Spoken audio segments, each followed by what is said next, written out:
Bonjour à tous, est-ce qu'on m'entend bien? Donc, je suis là devant vous aujourd'hui pour vous parler de la contribution à API Platform en tant que junior et notamment de mes contributions au générateur de clients Next.js d'API Platform. Le générateur de quoi? Qui parmi vous a déjà utilisé le générateur de clients d'API Platform? Oh, bah, super, il y a tout le monde. Donc, pour ceux qui ne connaissent pas, le générateur de clients d'API Platform, il est préinstallé dans la distribution d'API Platform. Il permet de créer rapidement une progressive web app fonctionnelle et customisable qui est par défaut en Next.js. Donc pour ça, il vous suffit de taper cette commande. Et ensuite, le générateur récupère la documentation de l'API au format Hydra en utilisant la bibliothèque API Doc Parser. Puis il charge le template demandé qui est composé de template handlebars, je vais y revenir après. Et enfin, il rend les templates en y injectant les données calculées à partir de la documentation de l'API. Donc la liste des types, des propriétés, leurs relations, les règles de validation, etc. Avec tout ça, j'ai oublié de me présenter. Donc, je m'appelle Justine, bon, je pense que ça vous l'avez compris. Je suis développeuse front chez Tilleul depuis presque 3 ans. Donc, ce que je fais au quotidien, c'est de l'intégration, du React, du Next. Et par ailleurs, je me suis formée à PHP, Symfony et API Platform, avant tout par curiosité, pour mieux comprendre ce qui se passe côté back, mais aussi pour améliorer la cohésion dans les équipes et mieux communiquer avec mes collègues back. J'ai un parcours un peu atypique, dans le sens où j'ai une formation de base littéraire. J'ai été pendant plusieurs années libraire dans une petite librairie de quartier à Montmartre. Et comment je suis devenue développeuse web? Eh bien, par hasard. J'ai reçu un mail un jour m'invitant à tenter ma chance pour obtenir une bourse pour un bootcamp en développement web. Et il se trouve que j'ai réussi et que ça m'a beaucoup plu. Jusque-là, je pensais que le développement web était réservé aux ingénieurs ou aux personnes issues des filières scientifiques. Alors, c'est pas tout à fait faux, dans le sens où c'est la voie royale pour accéder à ces métiers, mais c'est pas la seule. Et comme ça a bien marché pour moi, j'ai pu entamer une vraie reconversion professionnelle. C'est là que les Tilleuls m'ont donné ma chance. Depuis, à force de pratique et avec leur aide, je suis montée en compétences, tout en ayant conscience qu'on a toujours beaucoup à apprendre. Et c'est ça aussi qui est beau dans notre métier.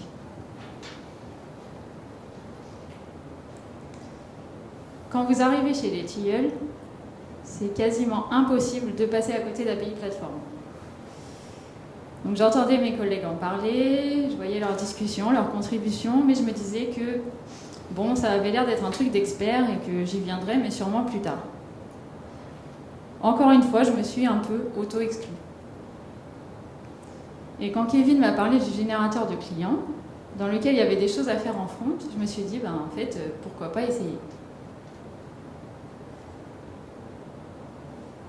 Et là, j'ai commencé par contribuer à la documentation. Pourquoi? Parce qu'en fait, je l'ai suivi en mode pas à pas pour installer le projet. Et puis, quand j'ai tapé une URL dans mon navigateur, ça m'a généré une erreur de sécurité. Et donc, il s'avérait qu'il y avait une petite typo. Donc, j'ai fixé une typo. C'était pas pour gagner un t-shirt Oktoberfest. De toute façon, on était au mois de janvier.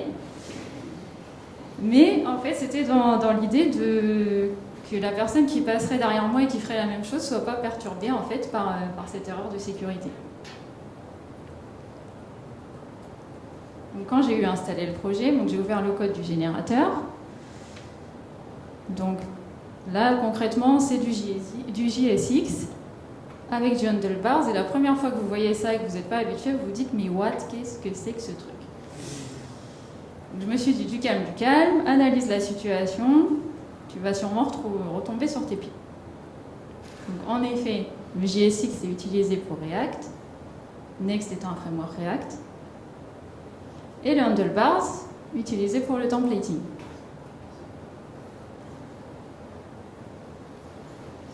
Donc, ce qui fait que, par exemple, dans ce composant liste, vous avez des balises HTML et ce qu'on appelle des moustaches qui servent au templating. Et puis, de toute façon, si j'avais besoin d'y voir plus clair, je pouvais toujours générer une app et puis voir le code généré.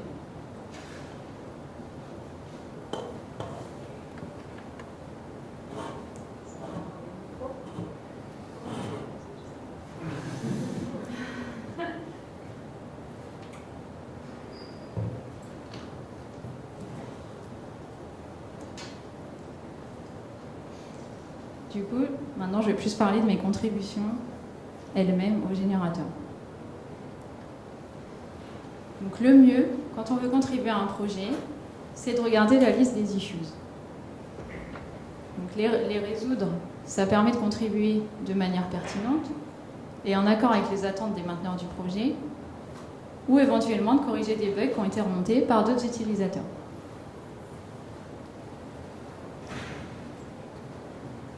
Ma toute première issue, c'était en fait d'ajouter des templates pour atteindre un CRUD complet. Donc concrètement, il s'agissait d'ajouter un formulaire d'édition et un formulaire de création. Donc ça n'avait pas l'air trop compliqué. Donc on avait déjà une page de liste, une page de détail. Et d'ailleurs, si on regarde un peu sous le capot de cette page de détail, c'est ce JSON fourni par l'API qui est interprété par le générateur. Pour détailler encore un peu plus, c'est du JSON étendu par JSON-LD, donc qui est ici représenté par les clés qui commencent par arrobase, qui lui-même est étendu par Hydra, donc les clés qui commencent par Hydra 2 points. Et pour en savoir plus, n'hésitez pas à assister au talk de Samuel cet après-midi, où il va vraiment plus détailler le JSON-LD, qu'est-ce que c'est. Donc moi, j'intervenais pour ajouter l'édition, la création et la suppression d'un élément. Et comme suggéré dans l'issue, j'ai utilisé Formic, une des librairies, des bibliothèques des formations professionnelles les plus plébiscitées pour créer des formulaires en React. Pour ça, j'ai simplement ajouté Formic à mon projet et ensuite j'avais à ma disposition des méthodes me permettant par exemple de gérer mes valeurs initiales, mes règles de validation, etc.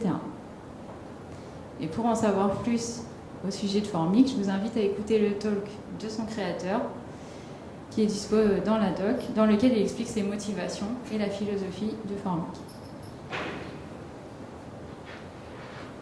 Quand j'ai proposé ma pull request, ce qui a été intéressant, et ce qu'il est dans chaque pull request, ce sont les corrections et les suggestions qui m'ont été faites.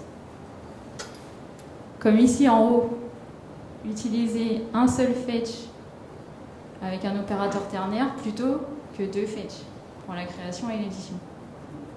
Ou en bas, utiliser le bon verbe pour l'édition d'un élément.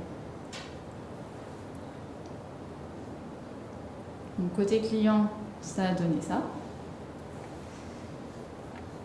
Ça, c'est le formulaire de création. Et pour la suppression, j'ai implémenté une fonction undelDelete et utilisé la méthode setError fournie par Formic. Et là encore, j'ai eu des retours, plus ou moins impactants. En haut, c'était juste un espace en trop. Mais en bas, j'avais laissé un console log au lieu d'un appel à setError, ce qui est pour le coup beaucoup plus grave. Et puis finalement, cette première pull request significative a été validée et mergée, même si tout n'était pas encore parfait. Il y avait encore des petits soucis d'indentation que j'ai réglés par la suite. Et puis, l'issue suivante.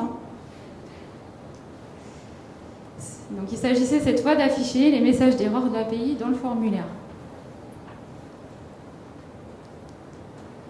Dans une première itération, j'ai cherché à adapter absolument le code existant. Et comme l'a suggéré mon collègue Alan, j'avais besoin d'un reduce Alors, pour ceux qui connaissent un peu le JS, le Reduce, c'est pas le truc le plus simple à implémenter en JS. Donc ça m'a pris quelque chose comme 2-3 jours. Et puis finalement, il fallait juste remettre un peu en question ce qui était déjà existant. Oser le faire. Même si ça avait été fait par des collègues plus expérimentés, en fait. Pour s'adapter à la bibliothèque Formic, il suffisait de faire cette correction relativement minime. Et puis, ça y est, j'avais plus besoin, de l'autre côté, de faire un Reduce. Donc, pour les curieux, voilà ce que ça donne en version finale. Donc, on règle un message d'erreur par défaut qui vient de l'API, et en dessous, un message d'erreur par champ qui vient lui aussi de l'API.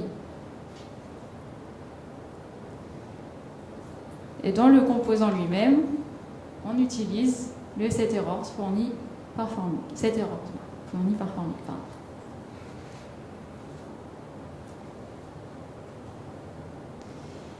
Et puis là, quand j'ai relancé la pull request, on réalise que c'est pas toujours les juniors qui apprennent des choses. Parce qu'en fait, dans cet exemple, vous voyez, j'avais changé un valid feedback en text danger. Donc, en fait, c'était moi qui avais raison pour une fois, parce que avec Bootstrap 4, il fallait faire cette modification. Donc moi, j'ai appris quelque chose à Kevin Douglas.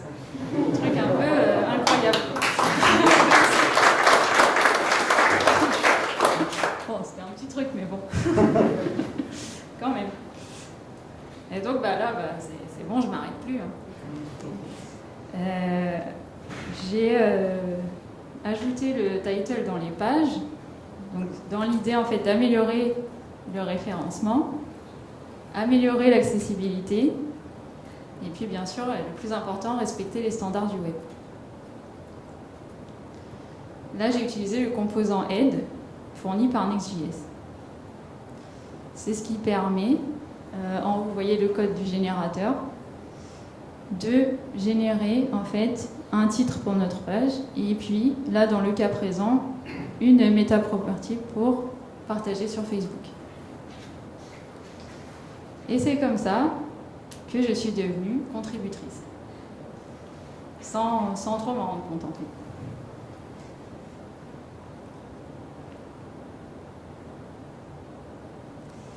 Alors c'est pas fini, il y a encore des choses à faire, je ne vais pas m'arrêter là. Et puis j'ai des pull requests qui sont encore en cours. Par exemple, ajouter la balise script JSON-LD. Pour un petit rappel bref, JSON-LD, c'est ce qui permet à ma petite librairie de quartier où je travaillais d'être référencée. Sans ça, elle ne remonte pas dans les recherches. Donc j'ai proposé une première itération, mais pour ça j'utilisais Dangerously cet inner HTML qui, comme son nom l'indique, n'est pas une super bonne pratique. Et Kevin m'a proposé un refacto qui permettra en fait de ne pas utiliser ça, mais de réinjecter directement le JSON dans la balise qui va bien. Donc j'ai commencé, j'ai fait cette petite modif pour récupérer directement le texte, et puis j'ai pas encore eu le temps pour l'instant de répercuter dans mon composant.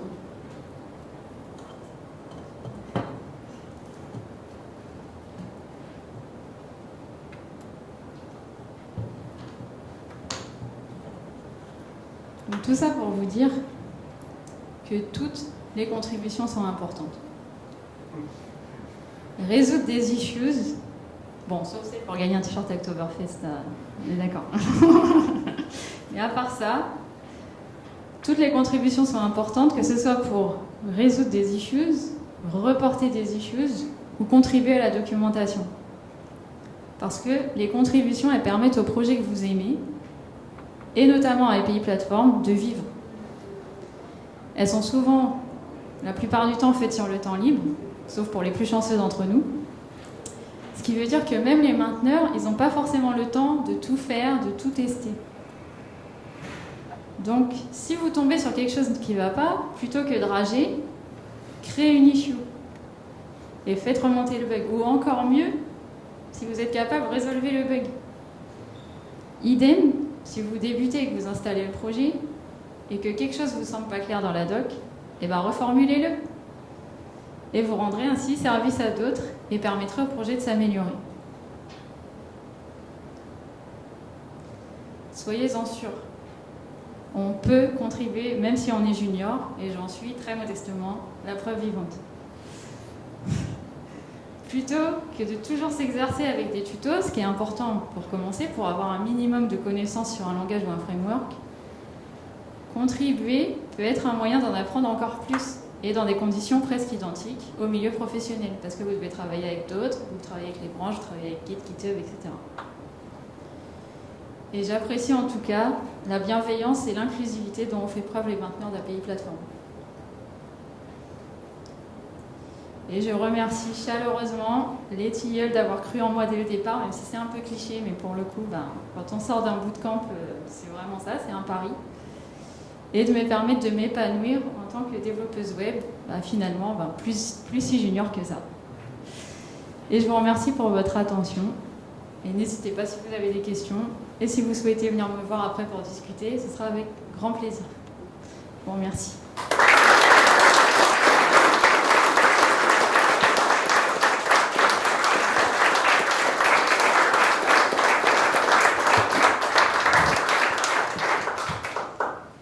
Merci beaucoup, Justine.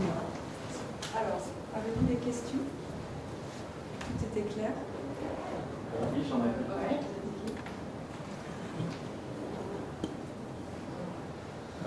Oui. Allô. Bon. Bonjour. Je m'entends de toute façon. C'est pas si grand ça. Alors j'ai une question qui m'intéresse. Vu que tu étais développeur junior, est-ce que tu n'avais pas un sentiment d'imposteur ou quelque chose lors de ta première issue? Si, mais... Est-ce que tu te sentais pas un peu mal? Parce que moi, c'est ce qui me bloque et qui a fait que je suis venu voir ta présentation. Tu te dis en fait, je suis qui moi pour... C'est ça, j'ai ce besoin d'envie d'aider la communauté à mon tour, parce que notamment avec Stack Overflow... Oui, ça c'est super, ouais. Et à chaque fois, j'ai ce blocage en me disant... Tu le fais pas en fait parce que t'es bloqué? C'est ça. Ah non, c'est trop dommage. Si, moi, ce sentiment, je l'ai au quotidien. Je l'avais encore juste ce matin en arrivant. Je me suis dit, je suis qui, moi, pour venir parler devant tout le monde de mes petites contributions. Mais en fait, il ne faut pas que ça te bloque parce que après, tu vas prendre en confiance. Et qu'est-ce que tu risques, en fait? Tu vois ce que je veux dire? Tu as peur, en fait, qu'on t'envoie promener en te disant, non, c'est pas bon. C'est ça? Par exemple, sur Stack Overflow, quand je pose une question, je la relis une centaine de fois en espérant qu'il n'y ait pas un élitiste qui vient me casser devant tout le monde. Je sais pas, est-ce qu'il y a... C'est jamais encore arrivé, mais... Ouais, c'est ça, ça t'est jamais arrivé. Ouais. Bon, je pense que de toute façon, même s'il vient de dire quelque chose, je veux dire, il n'a rien gagné dans l'histoire. Alors que toi, tu auras gagné parce que tu auras au moins essayé. Mais personnellement, j'ai jamais eu ce problème. Il faut réussir à dépasser ça et au contraire, tu vas gagner en confiance. Et dès que ça va être mergé la première, tu vas dire, finalement, j'ai fait quelque chose. J'ai compris ce qu'on me demandait. J'ai proposé quelque chose, quelquefois qui n'est pas accepté tout de suite, comme tu as vu, quelquefois il y a des refactos à faire. Et puis finalement, j'ai refacto, j'ai appris des choses, et ça a été accepté. Vraiment, on peut continuer à en discuter après, mais lance-toi. C'est juste l'idée de se lancer. Et puis après, je pense que c'est parti, mais après, peut-être qu'un jour, tu auras une mauvaise expérience, et ma foi, ça fait partie du truc, mais je pense que dans notre communauté, quand même, ça reste assez rare. En tout cas, pour le moment, moi, j'ai jamais eu affaire non plus à des rageurs. Merci.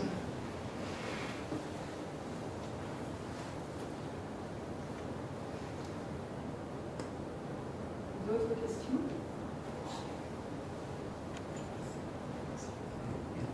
Bonjour et merci pour la présentation.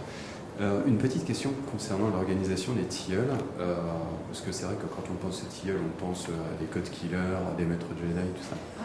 Et finalement, on se rend compte qu'il y a aussi des juniors. Est-ce que vous avez une organisation où, par exemple, quand il y a un nouveau qui arrive, il est pris il y a un parrain qui s'occupe de lui pour l'intégrer, pour lui donner des conseils, etc. En fait, on essaye de mettre ça en place. Pardon. Ouais. On essaye de mettre ça en place au maximum. Après, pour le moment, c'est plus en fait, on a quand même une personne qui est référente pour les juniors, mais sinon, c'est l'ensemble en fait des autres tilleuls plus expérimentés qui sont disponibles, qui se rendent disponibles pour répondre à des questions, pour donner des indications.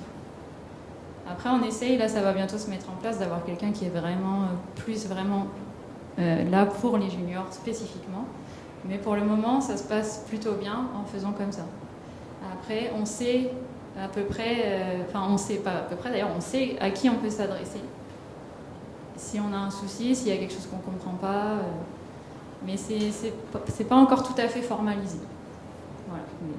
Mais on y pense, parce que comme on grossit, forcément, maintenant c'est clairement mieux qu'on ait quelqu'un qui consacre son temps à ça. Au départ, on n'était que quelques-uns, donc c'était encore faisable de cette manière-là. Ouais. Si je peux me permettre juste d'ajouter, en fait, c'est vrai que c'est assez récent, là, c'est depuis la rentrée. Maintenant, on a vraiment une personne qui est dédiée à ça, qui s'appelle Grégory, que vous connaissez peut-être, Grégory Copin, qui a une bonne expérience et surtout qui est très pédagogue et qui s'occupe justement de prendre un peu sous son aile, en fait, les personnes qui arrivent, qui sont en reconversion, qui sont juniors ou même les stagiaires, qui va s'occuper de leur trouver des projets et des tâches à faire à leur niveau et les faire évoluer et puis voilà, les mettre un peu sur la voie. Donc maintenant on a vraiment quelqu'un qui est dédié à ça, mais comme disait Justine, on a aussi un channel tech en fait où tous les techniciens peuvent partager leur expérience et aider quoi, mieux. Et les juniors sont aussi bienvenus, on en a pas mal et il n'y a pas que des bêtes chez les tilleuls. Voilà. Merci.